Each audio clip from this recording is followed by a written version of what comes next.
يستعيد فريق نهضة بركان لملاقاة الأهلي الطرابلسي الليبي في إياب دوري أبطال إفريقيا المقرر يوم السبت 1 نوفمبر على الساعة 6 مساء بالتوقيت المغربي الجزائري التونسي. وكانت المباراة الذهاب التي أجريت يوم الأحد 26 أكتوبر بطرابلس قد انتهت بالتعادل 1-1. فالمباراة غتكون مساء يوم السبت 1 نوفمبر على الساعة 6 مساء بالتوقيت المغربي الجزائري التونسي. بالنسبة للقنوات الناقلة لهذه المباراة فهي غتكون ملقونة مجانا على قناة الرياضية TNT. هذه القناة تستقبل على قمر بدر، فقط خص يكون الجهاز ديالك كيدعم الملتي ستريم.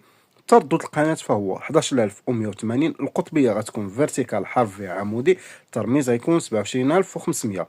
كذلك إلا عندك التلفاز كيدعم TNT فقط غتستعمل لونتين وتقدر تلتقط القنوات المغربية بنظام TNT. أصدقائي، فرجة ممتعة للجميع، متنساوش ديروا معكم لايك بارطاج، إلا مكنتش مشترك فاشتركوا وفعل زر الجرس باش ديما توصل بالجديد.